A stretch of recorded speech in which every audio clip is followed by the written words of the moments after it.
Vamos a estudiar ahora la palabra de Dios. Soy el pastor Juan Horta de la Iglesia Cristiana El Camino de la Cruz. Vamos a estudiar hoy las Escrituras o la palabra de Dios. Es la única herramienta que tenemos tangible, que nos muestra, que nos enseña, que nos revela quién y cómo es Dios. ¿Necesitamos las Escrituras? Sí. Si deseamos conocer la verdad, claro que sí. Antes de que las Escrituras fueran puestas a nuestra disposición, el hombre hacía toda clase de hipótesis acerca de quién y cómo es Dios. Se adoró a los elementos de la naturaleza, se inventaron dioses, se crearon religiones, politeístas y monoteístas, que trataban de explicar la naturaleza y el deseo de Dios. Todos los intentos fueron siempre imperfectos. Dioses crueles, intolerantes, sujetos a pasiones humanas, dioses con características de sus propios creadores, los seres humanos. Incluso los grandes pensadores griegos irónicamente decían, ¿qué cosa es la verdad? Como si no hubiese forma de conocerla o fuera algo inalcanzable. Fue Dios quien se reveló al hombre desde el principio y escogió un pueblo a quien él declaró su voluntad, su naturaleza y la verdad para que todo el hombre pueda alcanzar la comprensión, el conocimiento de quién es Dios. Lo más importante para el ser humano es qué espera Dios de nosotros. El libro de Timoteo 3:15 dice, y desde la niñez has sabido las sagradas escrituras, las cuales te pueden hacer sabio para salud por la fe que es en Cristo Jesús. ¿Quién es el más indicado para dar a conocer lo secreto de Dios? Lógicamente, solo Dios, solamente Él mismo. Nadie podría hacerlo por la sencilla razón que nadie lo conoce, a menos que Él quiera revelarse a esa persona. Daniel 2:22 dice, Él revela lo profundo y lo escondido, conoce lo que está en tinieblas y la luz que mora en Él. Mateo 11:25 dice, en aquel tiempo, respondiendo Jesús, dijo, te alabo, Padre, Señor del cielo y de la tierra, que hayas escondido estas cosas de los sabios y de los entendidos, y las hayas revelado a los niños. ¿Quién inspiró las Escrituras? La Biblia es un libro inspirado por Dios. Así lo enseña Primera de Pedro 1:21, donde nos dice que la profecía no fue en los tiempos pasados traída por voluntad humana, sino que los santos hombres de Dios hablaron siendo inspirados por el Espíritu Santo. Así que vemos el Espíritu Santo trabajando desde el principio, desde el inicio de todo, ahí está ya el Espíritu Santo trabajando. En la palabra de Dios no existe sombra de razonamiento humano, contrario a lo que muchos piensan. Algunos estudiosos dicen que en ella están plasmados los sentimientos, las emociones, la situación que vivía cada uno de los escribanos. Sin embargo, al ser el autor Dios, esto queda sin fundamento. Dios es quien dictó, quien inspiró, quien dijo qué tenían que escribir, al margen de lo que cada uno de los que escribieron entendiera o no entendiera. Pues ni los libros de psicología ni las disciplinas de meditación pueden llegar a sanar el alma como sí lo hace la palabra de Dios. Hebreos 4:12 dice, porque la palabra de Dios es viva y eficaz, y más penetrante que toda espada de dos filos, y que alcanza hasta partir el alma y aun el espíritu y las coyunturas y tuétanos, y discierne los pensamientos y las intenciones del corazón. Tampoco encontramos en la palabra de Dios ninguna contradicción. Si se estudia de forma sistemática, podremos corroborar su congruencia y veracidad, confirmación que la misma palabra ofrece al lector, que busca desesperadamente una respuesta, un apoyo para poder cambiar su propia vida. La palabra de Dios es indescifrable, es incomprensible para el razonamiento humano. No son pocos quienes afirman que es imposible encontrarle coherencia a la palabra de Dios. Sin embargo, 1 Corintios 2:14 nos dice, mas el hombre animal no percibe las cosas que son del Espíritu de Dios. Obviamente la palabra está inspirada por el Espíritu de Dios, por el Espíritu Santo. Dice, porque le son locura y no las puede entender porque se han de examinar espiritualmente. De ahí la importancia de tener el bautismo de Espíritu Santo para discernir los misterios y el consejo de Dios en su palabra. Es común confundir inspiración con iluminación. Si bien es cierto que el Espíritu Santo ilumina, es decir, capacita al creyente para entender las Escrituras y descubre la verdad o verdades ocultas en la Escritura, también es cierto que el que recibió la inspiración de Dios escribe lo que se le inspira o se le revela, incluso a veces sin poder entenderlo. Vayamos a la palabra de Dios, vean lo que dice o escuchen lo que dice Primera de Pedro 1:10,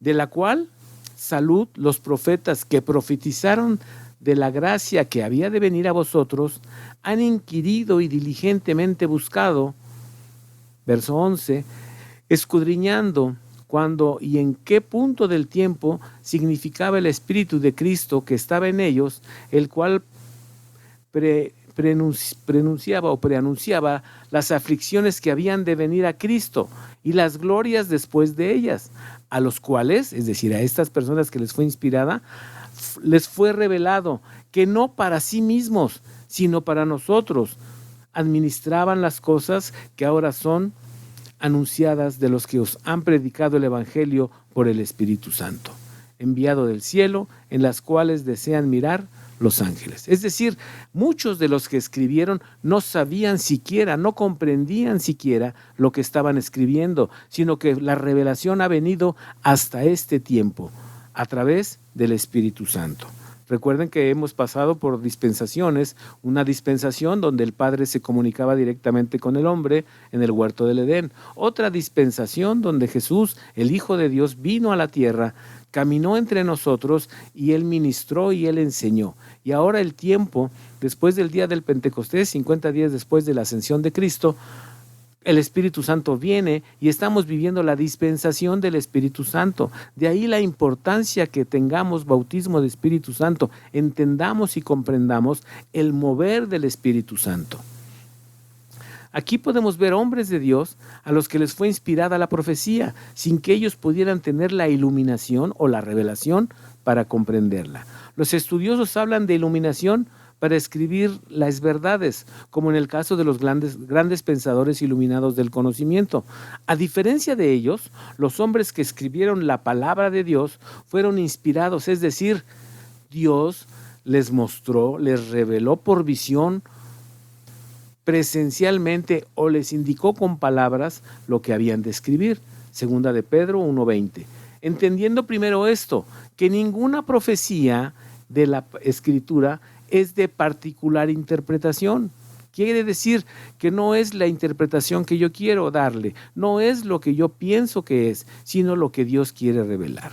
Cuando es lo que yo quiero, lo que yo pienso, lo que a mí me acomoda, lo que a mí me gusta, lo que yo sí quiero tomar de la palabra, entonces se vuelve un dogma.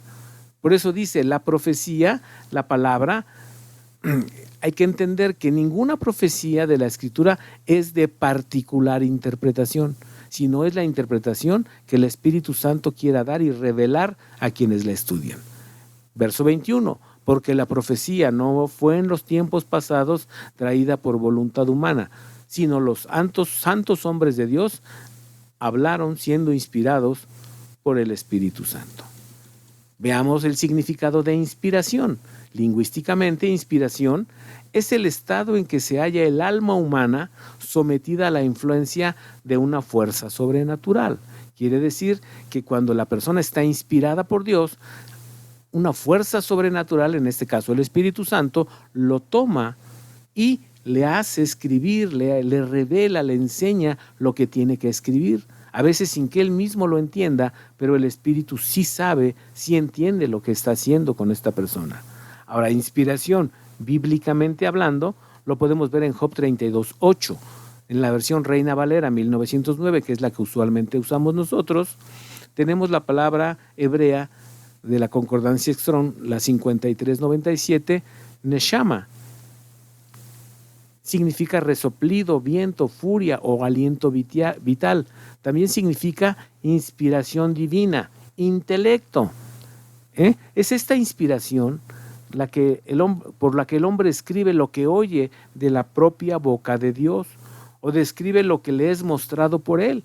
Vemos el caso de Moisés en Éxodo 25:40 y en Números 8:4, donde Moisés hace o realiza lo que Dios le mostró previamente, lo que Dios le indicó previamente, no lo que Moisés quiere enseñar, no lo que Moisés pensó, no lo que Moisés entendió, sino lo que Dios quiere que él escriba. No interpreta, incluso muchas veces no entiende lo que se le está inspirando, solamente escribe o narra lo que se le dice. En las Escrituras, contrario a lo que muchos analistas y eruditos creen, pues intentan solamente denostarla o denigrar la palabra, diciendo que la escritura está escrita por hombres y por lo tanto está sujeta a su razonamiento, a sus sentimientos en el momento histórico en que fue escrita, pero no hay que tomarla literalmente, por lo que no hay que tomarla literalmente, pues está sujeta al punto de vista de quien la escribió. Esto es falso, porque la profecía no fue en los tiempos pasados traída por voluntad humana. No hay asomo de conocimiento humano, no hay voluntad, no hay deseo humano en la Escritura, sino la inspiración que Dios dio a través del Espíritu Santo a cada uno de los que la escribieron. Dicen que tiene contradicciones, que está llena de errores. Sin embargo, la misma palabra nos advierte que el hombre animal no percibe las cosas que son del Espíritu de Dios. Y la palabra claramente nos enseña que viene del Espíritu de Dios, porque el hombre no puede entenderlas, le son locura, le son aberración, le son contradictorias, le son engañosas, le son incoherentes la palabra de Dios para el hombre carnal. Sin embargo, el hombre espiritual sí lo puede entender.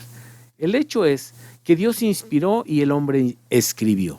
Lo que le fue dicho, escribiera simple y llanamente. Así lo escribió el hombre, como le fue dicho. Por ejemplo, hay quienes aseguran que el Pentateuco o la Torá no fue escrita por Moisés, ya que al hablar de su muerte, Moisés dice lo siguiente, Deuteronomio 34:5, y murió ahí Moisés, siervo del Señor, en la tierra de Moab, conforme al dicho del Señor.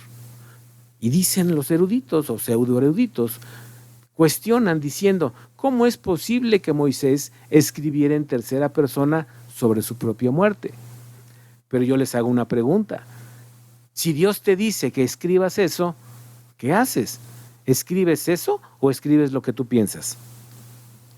Podríamos decir que el que traduce o da significado al mensaje de Dios deberá serlo guiado por el Espíritu Santo.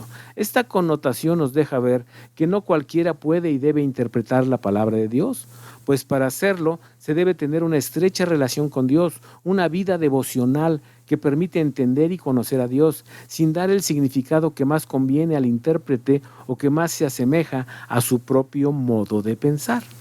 Ahora bien, las Escrituras se verifican de la siguiente manera. La palabra de Dios en el Antiguo Testamento afirma más de 2000 veces y dijo Dios, lo que denota el sentido de pertenencia del autor.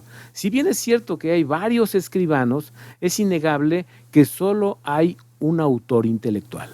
Éxodo 24:4.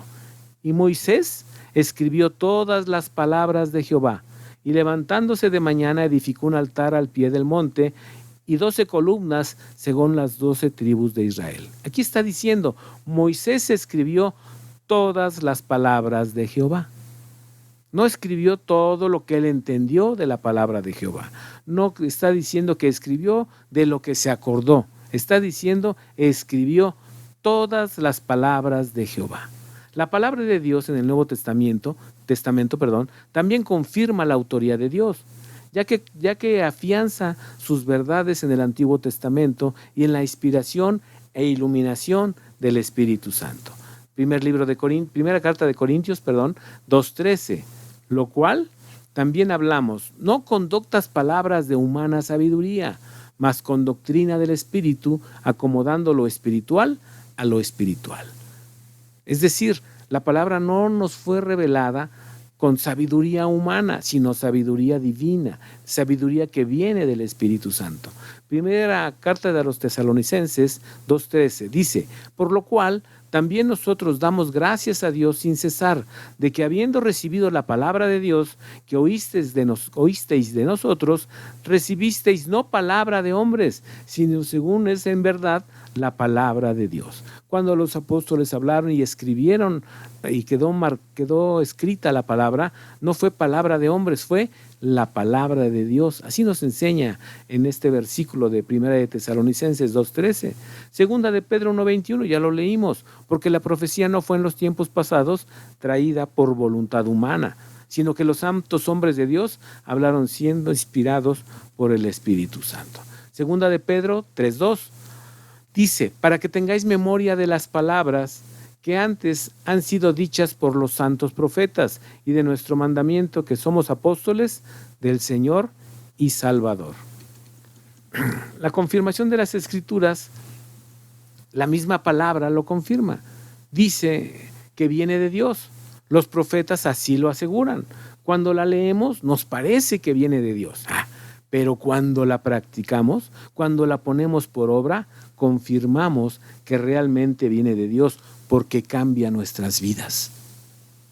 Juan 5:39 dice: escudriñad las Escrituras, porque a vosotros os parece que en ellas tenéis la vida eterna. Ellas son las que dan testimonio de mí. De tal manera que la palabra de Dios es viva, es eficaz, y cuando la estudiamos y la practicamos, inevitablemente cambiará nuestras vidas. Ahora, ¿por qué la palabra de Dios tiene 66 libros? No es casualidad. Hoy muchos nuevos teólogos, y digo nuevos teólogos porque son teólogos de internet, son teólogos que se meten y toman de aquí, toman de allá y tratan de construir un conocimiento sin fundamento bíblico. Yo no digo que todo lo que está en internet está mal, sino lo que digo es que debemos de analizarlo a la luz de la palabra de Dios. Hoy muchos nuevos teólogos afirman que debemos recurrir también a los libros apócrifos y a las tradiciones e interpretaciones judaicas, ya que la arqueología ha descubierto nuevos evangelios y escritos bíblicos. Sin embargo, esto no es así. En la Biblia está recopilado lo que debe de estar. Solo basta leer lo siguiente. Éxodo 25:31. Dice la Escritura así: harás además un candelero de oro puro, labrado a martillo. Se hará el candelero, su pie y su caña, sus copas y sus manzanas y sus flores serán de lo mismo. Y saldrán 6 brazos de sus lados, 3 brazos del candelero del un lado suyo y 3 brazos del candelero del otro su lado. 3 copas en forma de almendra en el un brazo, y una manzana y una flor y 3 copas. Figura de almendras en el otro brazo, una manzana y una flor. Así pues, en los 6 brazos que salen del candelero, y en el candelero 4 copas en forma de almendras, sus manzanas y sus flores. Habrá una manzana debajo de los 2 brazos de lo mismo, y otra manzana debajo de los otros 2 brazos de lo mismo, y otra manzana debajo de los otros 2 brazos de lo mismo, en conformidad a los 6 brazos que salen del candelero. Sus manzanas y sus brazos serán de lo mismo. Todo ello, una pieza labrada a martillo de oro puro. Si somos cuidadosos y leemos detenidamente, vamos a ver que encontramos en el total 22 copas, 22 manzanas y 22 flores. Tenemos en cada uno de los brazos, ya sean del lado izquierdo o del lado derecho, encontramos que en cada brazo copa, manzana y flor. Y otra vez, copa, manzana y flor. Y otra vez, copa, manzana y flor. Así en cada uno de los 6 brazos. Y entre los brazos y la base encontramos copa, manzana, flor. Entre los otros 2 brazos, copa, manzana, flor. Entre los otros brazos, copa, manzana, flor. Y entre la lámpara y los últimos brazos encontramos copa, manzana y flor en la caña central. Entonces, en esta caña central tenemos 4 copas, 4 manzanas y 4 flores. 4 por 3 son 12 elementos, es decir, 3 copa, manzana y flor entre la base y los brazos 1 y 7, 3 copa, manzana y flor entre los brazos 1 y 7, y los brazos 2 y 6. 3 copa, manzana y flor entre los brazos 2 y 6 y los brazos 3 y 5. 3 copa, manzana y flor entre los brazos 3, 5 y la lámpara del brazo 4 o caña central. Los brazos. Tenemos 3 copas, 3 manzanas y 3 flores, es decir, 9 elementos por cada uno de los 6 brazos, entre la caña central y la lámpara de cada brazo. Es decir, 9 elementos en cada brazo por 6 brazos. Por 6 brazos estamos hablando de 54 elementos repartidos entre los 6 brazos. Sé que es un poco confuso, pero si usted lo lee cuidadosa y detenidamente, podrá encontrar la congruencia en todo esto. De todo esto suman 66 elementos. La tipología de la Escritura es divino y representa la luz de la palabra de Dios, como nos dice Salmo 119, 105. Lámpara es a mis pies tu palabra y lumbrera a mi camino. Son 66 elementos, 66 principios, como 66 libros tiene la palabra de Dios. Esto no es una casualidad. Más allá de la controversia de cuáles libros debieran estar en la Biblia, lo que sí sabemos es que los mismos judíos de Palestina, hacia el año 90 o 100 después de Cristo, desconocieron los 7 libros del Antiguo Testamento que la Iglesia católica tradicional romana sí incluye en sus Biblias, concepto que Martín Lutero acepta y también los excluye de la Biblia, quedando un total de 66 libros, respetando de esta forma la figura del candelero dada por Dios. Entendamos esto. En ese momento, cuando se hizo el concilio y se escogieron los libros que debían de estar en la Biblia, no había la revelación del Espíritu Santo para saber esto, que la menorá, que el candelero tenía 66 principios. Ellos no lo sabían. Esto fue revelado mucho tiempo después. Y sin embargo, debemos entender que el Espíritu Santo, de una manera sobrenatural, los inspiró para que la Biblia quedara en 66 libros.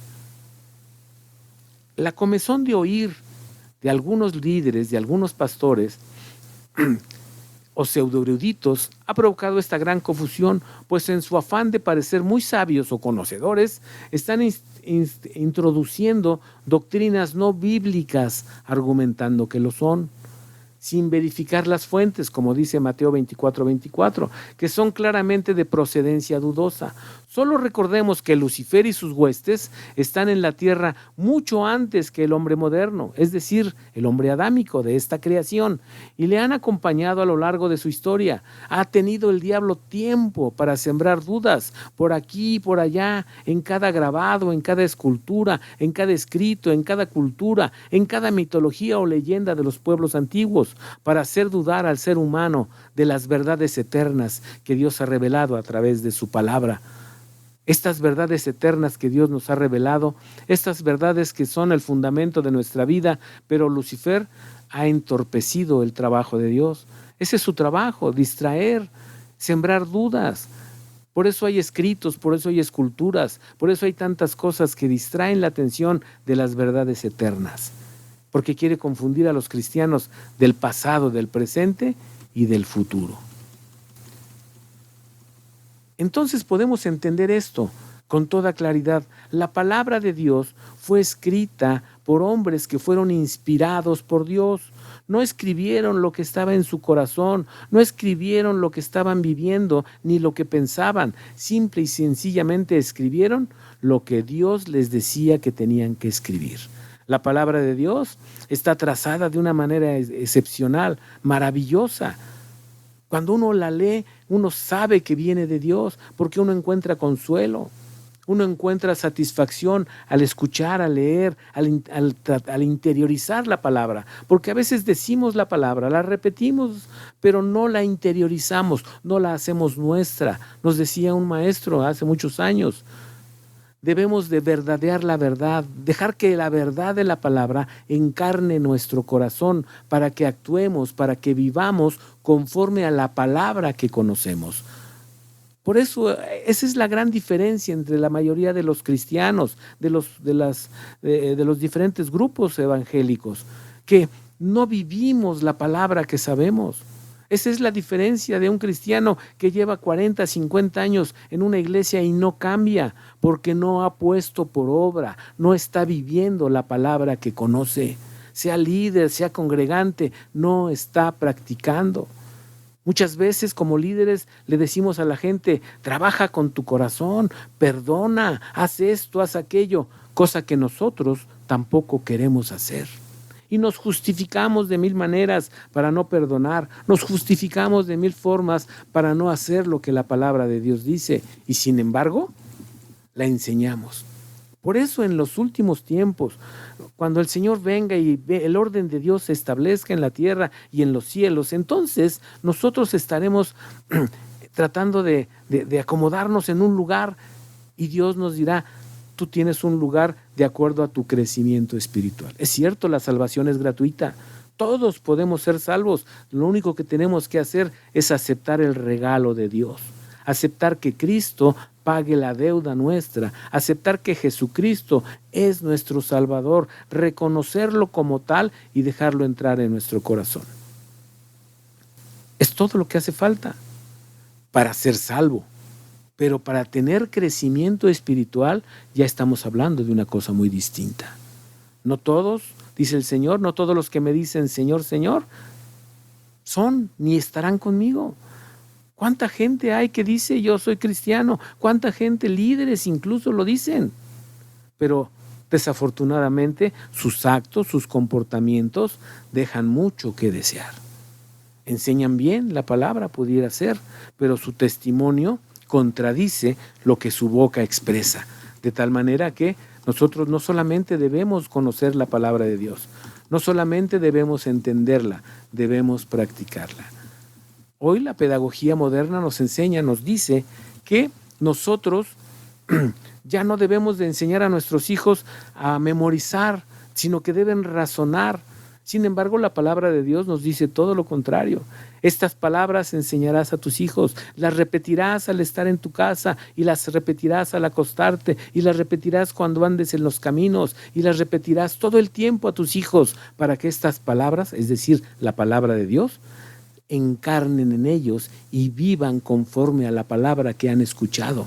Hagan suya las verdades eternas, para que estas verdades eternas transformen su pensar, su actuar, su manera de vivir. Muchísimas gracias. Esta pequeña cápsula, obviamente, para hablar de la palabra de Dios, sería un mundo de cosas. No podríamos terminar jamás de hablar de ella, de cómo Dios nos la dio, de todos los principios, de la forma que tiene altura, anchura, profundidad, longura, que la palabra de Dios es profunda, es amplia. Es tan amplia, es tan profunda, es tan verdadera, que el mismo texto en un momento de mi vida me ayuda para aliviar un determinado dolor, un determinado problema, para darme una determinada orientación. Ese mismo texto al mismo tiempo le ayuda a otros en otros aspectos de su propia vida. Ese mismo texto a mí en otro tiempo y en otro contexto me da un alimento diferente, porque la palabra de Dios es amplia, es suficiente, es bastante, se adecúa a la necesidad de cada quien en el momento correcto, en el instante correcto. Así es la palabra de Dios. Es multiforme, dice la Escritura. Toma la forma de tu propia necesidad, toma la forma del propio momento que estás viviendo, porque es así la palabra de Dios, empezando porque viene de Dios, es verdadera, es real, es eterna. Esta palabra que viene de Dios nos da consuelo, nos da vida, nos da fortaleza, nos da certeza. Mucha gente muere y no sabe a dónde va. Incluso gente que aparentemente practica X religión, cuando muere tiene la incertidumbre de a dónde va. Pero la palabra de Dios nos dice qué será de nosotros después de la muerte. Más adelante, cuando veamos un poco respecto al crecimiento espiritual y dónde estaremos en la eternidad, porque no estaremos todos juntos, veremos que el crecimiento es necesario, que el crecimiento es deseable para cada uno de aquellos que recibieron a Cristo como su Salvador. Asistir a la iglesia, participar de los cultos, de los eventos, está bien, pero mejor es que yo crezca espiritualmente, que deje mi pasada manera de vivir, la que aprendí de mis padres, para vivir ahora conforme al Evangelio de Jesucristo. Muchas gracias. La Iglesia Cristiana Camino de la Cruz les agradece su atención. Su servidor, el pastor Juan Horta, les manda un cordial abrazo. Dios los bendiga y hasta la próxima. Muchas gracias.